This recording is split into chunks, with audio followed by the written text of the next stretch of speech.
ladies and gentlemen, I was very briefly looking at my notes and getting nervous because your German introduction was so perfect that I thought I may have to give the speech in German. But I prepared it in English, so I was quite glad to hear that we're now speaking the English language here, which I do welcome. The issue that we want to talk about today is, of course, something that is of deep concern to us, but I do find when I talk nowadays, there are many parallel issues we have to deal with. You mentioned in your introduction Mr. Tietmeyer's remarks on the Stability and Growth Pact. That's an issue then, it's an issue now again. We're talking about augmenting, at the moment, the European framework. That is an important debate. When we arranged the speech, I didn't know that the issue would be so hot on the table, but since it's not in the speech, let's put it to the question and answer session. And since this is under Chatham House rule, I'll be quite glad to answer any question that you will pose on these issues. Now, I would first of all like to thank you for the invitation coming here to Dublin. I see two of my colleagues here in the room, both John Hurley, whom I worked closely with over 5 to 6 years in the European Central Bank, and Patrick Honohan. I see a number of friends from the academic world also in the room. So let me thank you here to come to speak to the Institute for International and European Affairs. The issue, no surprise, is on the financial crisis and on the consequences of this financial crisis. The onset of this crisis is now some years back.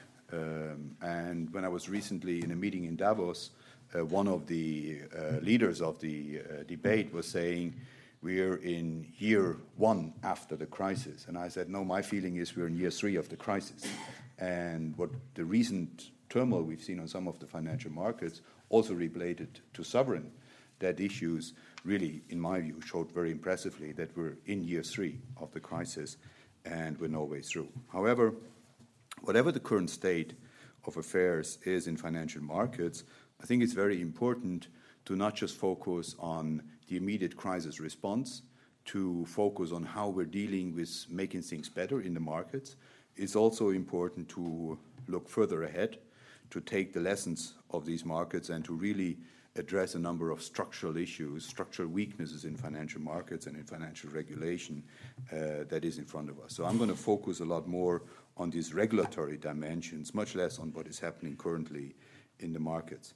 Now, what is needed is strong commitment to solve the problems that we're seeing. It's an ambitious endeavor.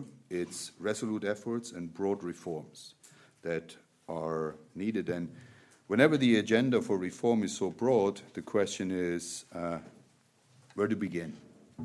Now, I'm always reminded, and John may forgive me, that whenever President Trichet is in Ireland and the issue pops up where to begin, he refers to this old joke where a tourist is traveling the remote countryside of Ireland and says, how can I get quick from here to Dublin? And the farmer answers, well, if I were you, I wouldn't start from here. And that's a bit kind of the idea I always have when I talk about regulation, because we are starting to embark on new regulatory issues, probably from the worst starting condition that we could imagine, because the starting point on this new regulation is a financial crisis that has become global. It used to start in a very small segment of the US subprime market. It became a problem in the Alt-A, and then in the prime mortgage markets, it became a not just mortgage-related problem, it became a real estate problem that also deeply influenced commercial real estate and is still doing. And it migrated around the world from booming markets in the US commercial real estate market and mortgage markets to mortgage markets over here in Europe, Ireland being one of the examples, Spain another, France, many other markets, the UK. And it basically, what used to be a slow-burning fire in financial markets and in banking became a blazing flame that brought with it a major economic crisis. Financial crisis became the major recession globally. So we're talking about a recession that is as deep and as pronounced, and we've never seen something like that in the post-war history. Let me just give you an example from Germany. In Germany, the deepest recession we had experienced was a minus 0.9 drop in annual GDP compared to the year before in the 70s, related to the oil price crisis. What we've seen last year was a 5% drop of GDP. And with it came all the problems that usually such an economic crisis brings about. And one of the issues, and that's probably what the chairman referred to, that Hans Tietmeyer referred to, is this strong economic crisis has brought about to the top of our political agendas all the structural issues again that went sort of out of the spotlight because they were overpasted by an unprecedented growth over almost a decade, which basically didn't leave all the cracks and all the structural problems so much in the spotlight. It kind of eluded us that we could outgrow these structural problems, but with this deep drop, like the one we've seen, all these structural problems are now back to the forefront. So we're not having any new debates. We're back to square one. We're having the same structural debates, and this is why you may feel that a lot of the issues on the Stability and Growth Pact, on competitiveness issues, on the cohesion in the monetary union, on one money, many fiscal authorities, all of these issues, the design features of the union that we discussed 10 years ago are back on the agenda to be discussed now. I fear the answers we're getting this time around are not necessarily better than the answers we got 10 years ago, and that's a real cause of concern, and we can discuss that. But it's a key issue. But let me maybe go back to the more narrow issues on financial markets, because all these structural issues and that needs to be dealt with. But before we can do that, we need to fix the financial system. Fixing the financial system is key. We had the luxury that up until now, the deep financial crisis we've seen has not stood in the way of what looks like a rebound from a steep drop. We're not yet back in terms of economic growth to pre-crisis levels, but the situation has stabilized. Growth rates have stopped being negative. We're now seeing quarter-to-quarter growth rates that are slightly positive. In Germany, we had already a good second quarter, a relatively good third quarter, a sideward movement in the fourth quarter, but I think some special features of this period have sort of biased down the numbers. And we expect that the bad weather in Germany and the heavy snow could even lead to some very mitigated growth, if not even a slight shrinking of the economy in the first quarter. So we still have these conjunctural problems. But if the conjunctural problems are overcome, the risk that you have to discuss is whether banking sector problems, if not fixed by then, through the availability of credit, could be a brake on the recovery once firms feel that the global economy is growing again at a speed which warrants investment in capacity extension, and then the issue is up whether the banks are able to deliver just those credit volumes that are needed to re-emerge from this recession. We're not yet there. We have a huge underutilization of capacity still. The labor market response in Germany has been pretty muted, but still it will probably take over the rest of this year to see somewhat stronger growth. But then next year the issue of investment is up on the table, so the financial sector problems need to be fixed. And we have a clear agenda on how to fix these problems. But usually when you fix a problem, you first have to understand the problem. And unfortunately, the problem we have to fix here is very complex.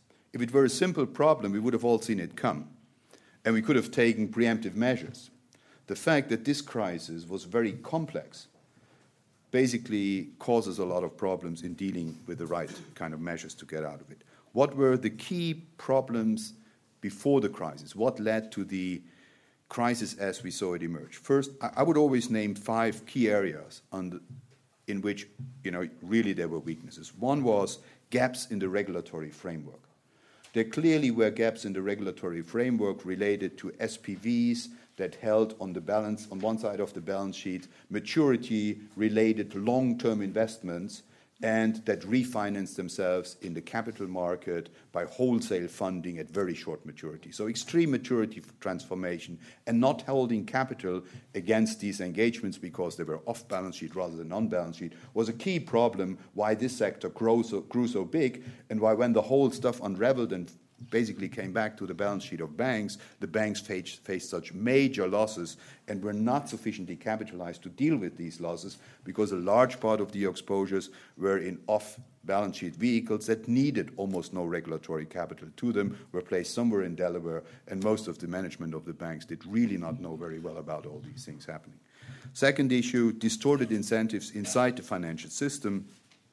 And that is something that, in my view, is an important one. Short-termism, for example, on remuneration schemes led to excessive risk-taking based on turnover rather than long-term values. And again, this is something that, to a German speaker, sort of has many question marks to it. We try and always have our banks look much more at medium to longer-term returns rather than short-term returns. This is why our mortgage markets had fixed rate mortgages rather than flexible rate mortgages. This is why loan-to-value ratios in Germany are kept at 60 to 80%. We don't know 100% loan-to-value ratios, nor do we know any loan-to-value ratios that are north of 100%. It's unperceivable in the German market. It was a regular feature in some markets, in particular in the US market. Insufficient resilience of the financial system. Each player may have been stable and the supervisors may have thought that they were well capitalized, but the very non-linear interaction between the players in the market, the intertwinedness of engagements, and basically the degree of interactivity in the financial system played a key role. It was not just too big to fail that was an issue, it was also too interconnected to fail. And we saw that many times when one bank threatened to go down, we basically had to save that bank to save the system, because the fallout would have really sort of emerged in the entire system rather than just at a single entity.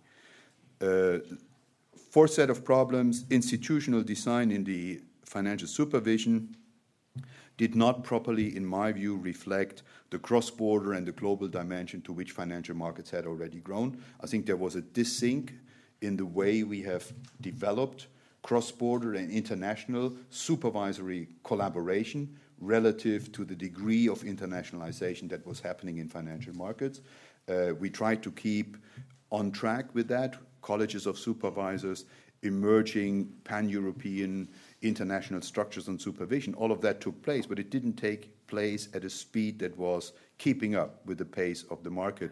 And let me tell you, regulation never does. Markets are very dynamic, they innovate all the time, and they always arbitrage difference in regulation. Regulation by construction is static. It needs to go through legal processes. It can be changed at frequent intervals.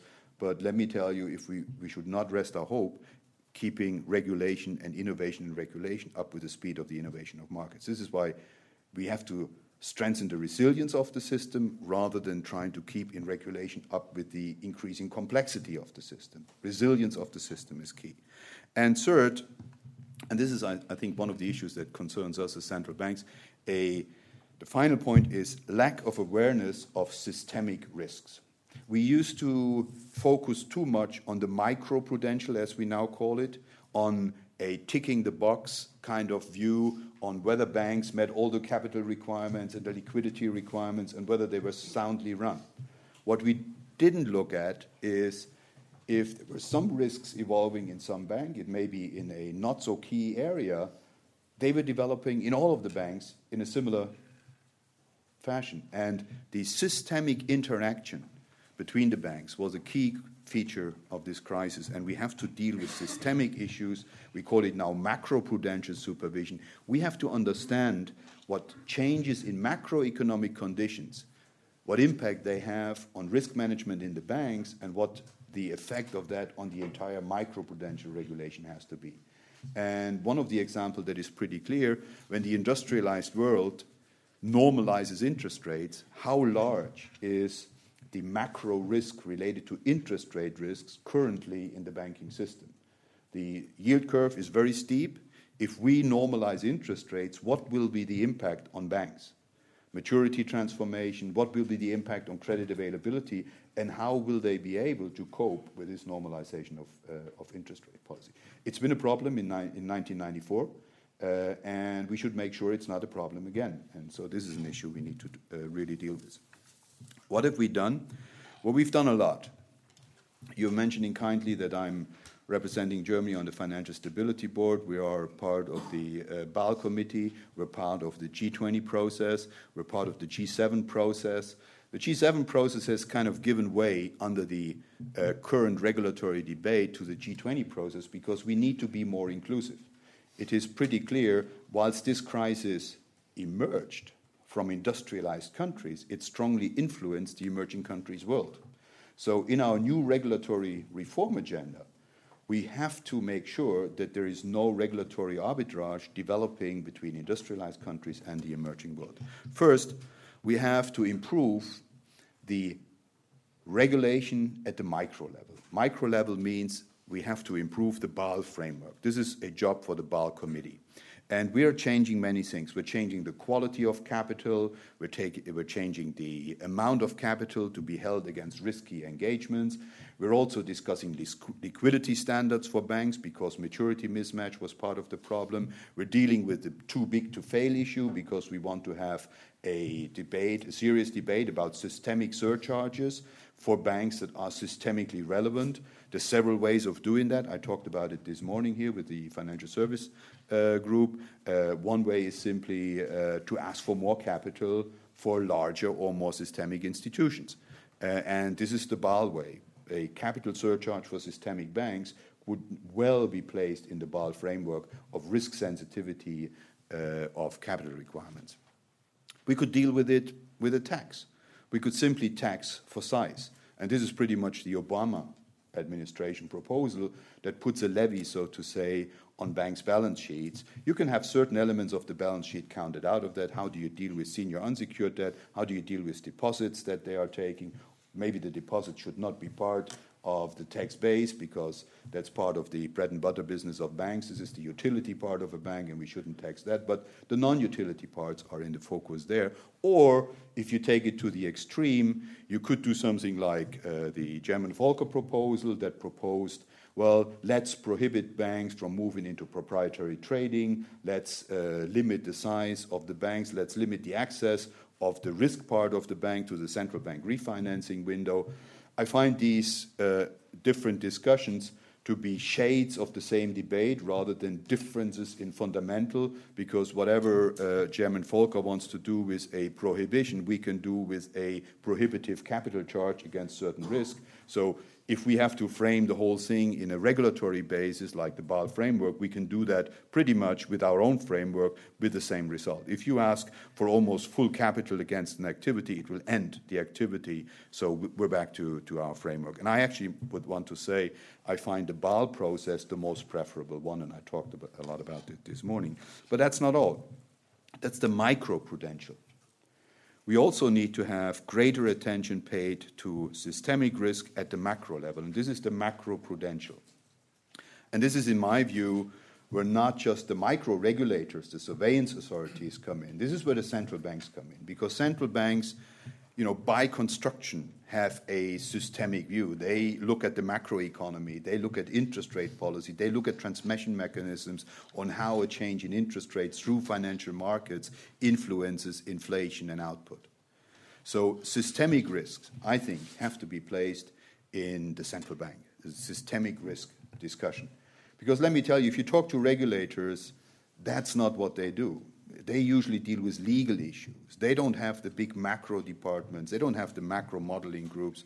And I think we have a comparative advantage as central banks to do with that. But that's not sufficient. We need to, and that's a third way, we need to ensure a very effective interplay between the two levels of supervision, cross-checks between the microprudential and the macroprudential.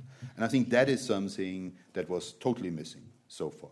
This macroprudential risk issue, it has been there, but if central banks weren't, who cared? What we need to make sure is these warnings are not abstract and through the media. They have to be concrete, they have to be addressed to certain counterparties, either to the regulators, to the Commission. Whoever can fix a problem, if we see a problem, should be asked to focus on that problem. And I think we need to be on the record, but we also need to address the right authorities with these warnings rather than being abstract. A financial stability report is fine, but it's not read by the relevant parties. So we need to carry that message to the relevant parties. And fourth, it doesn't help if we do that well in our own constituencies. You had to find that out in Ireland. We had to find that out in Germany. We all had to find that out, that basically as far as banking goes, we're in a global boat. We're all in this boat together, and whenever a counterparty fails in some part of the world, i.e. the United States, and call it Lehman, just to take a name, what will happen is it will have global repercussions instantly in all financial market segments. And the balance sheet of the institution that fails is way more irrelevant than the impact that such an example can have on the system as a whole. So it's the possibility of what used to be considered impossible, a large player with a 400 billion balance sheet failing in an unorderly fashion. And mentioning the word unorderly means we have to move to a way that institutions like that can fail in an orderly fashion. But in order to do that and to make sure it works, the last issue that I try to focus on is how can we do that at the global level, where we have to work hard in the G20 process on legal issues. For example, if we were at that concrete example that you all well know, a hypo real estate takeover of DEPFA in Germany led to the debate, what happens if we intervene here in Germany? Does that trigger material adverse change clauses in derivative contracts in the United States? And it would have done. So letting some of these large institutions fail, which we should always strive for that it's possible, can't happen in an unorderly fashion. Chapter 11 is not good enough as an insolvency regime for banks. It is too slow. It doesn't take into account the specificities of banking contracts and derivative contracts in these markets. So we need to make sure that we have a different regime. And this is why we're discussing now the issue of bank wills, of living wills, basically banks being able to write down which parts of their bank should go into foreclosure and which parts need to be rescued because they are, say, related and therefore covered by deposit insurance guarantee schemes, or if not covered by deposit insurance guarantee schemes, are systemically relevant to the country concerned or to the larger group of countries in which these banks operate. So there's a big issue that we need to deal with. Now, one of the things I heard when you said speeches always have limits, good speeches are shorter than bad speeches, so I don't want to go too long. Let me just mention doing all that is important, but you need structures to do it. So whilst we can change the rule book in Basel, whilst we can change the view of institutions from systemic to macroprudential to microprudential, what we need to do is we also need to change institutions. And the chairman mentioned in his introductory remarks, Europe, in my view, is already much further than other constituencies in changing the structures. There is two major changes at the EU level, one for the macroprudential oversight. There will be the European system of central banks, has been asked to form what is called a European Systemic Risk Board, ESRB, that is placed at the European Central Bank with its secretariat, and that is supported by the European Central Bank in its tasks. Now, the central banks are on that board. There's currently a lot of debate about compromise proposals. Some think it's probably not a good idea that the central banks are in a predominant position on that one. Let me tell you, with my totally unbiased view, it's not a bad idea to have the central banks in charge of the systemic risk discussion. Okay? I want to go into that much deeper, but I read some news from the European Parliament and others that think they should change the composition. I think the macroprudential warning side, not implementing regulation, not doing a command and control type of regulation, but warning against risk and macro repercussions, I think central banks are well trained for that, and we should not change the compromise proposal from the heads that has been on the table. But there is another framework that is evolving, and that framework, I think, is important too. It basically, unlike the European Systemic Risk Board, it's related to the European system of financial regulation. And there are three key institutions that I think we will see emerge in that market. First is there will be a European agency for the supervision of banks. And this European Banking Authority, they are with the supervising authority for the insurance business and for market conduct. They will be the European equivalent of the national supervisors. And on that one, we will have two or three interesting debates. First is, should central banks be represented on those as well? My view is we will be, because in many of our constituencies, the central banks are part of the supervisory framework, if not the sole supervisor, for example, for banks. You may have heard in Germany, there is now a debate, John, it has moved forward very much in the direction that it was engineered in Ireland, where there is a single supervisory authority that will be debated whether it was located in the central banks for insurances, banking, and market conduct. And if that is the case, of course, those institutions and the central banks that are in charge of that sit on these three committees. But having mentioned that some of these regulatory issues are organized within one institution for the banking, insurance, and market conduct, there is no attempt at the European level to have a solvency supervision, a twin peak type of this organization where you do not distribute, where you do not make a distinction between the supervisory task for banks and insurances. Let me tell you that I find that a shortcoming because I think many of the banking and insurance issues, we talk about similar products, we talk about similar players, and very often some of these large players have an insurance and a banking part, and separating these two supervisory tasks at the European level is not fully in sync with the different national organizations, even though there are areas and member countries where it is a distinct feature between several authorities. Our feeling is that if you concentrate some of these issues in a few authorities, the synergies that can be used are an important argument to do it. Now, finally, what are the issues that are very important from my point of view? And this kind of relates a bit back to what the chairman mentioned. Initially, we're talking about the Stability Growth Pact in a way that reminds us of the discussion we had at the start of EMU. Let me tell you, now starting at the European level supervision in the different areas, we have to keep it distinct from the systemic risk view, and because if you have two tasks in the same institution will have to compromise on the macro and on the micro prudential issues, and a compromise is never as good as a frank warning and a swift implementation from a different authority. Second issue that in my view is important is don't let us mix up monetary policy and supervision, in particular macro supervision and financial stability.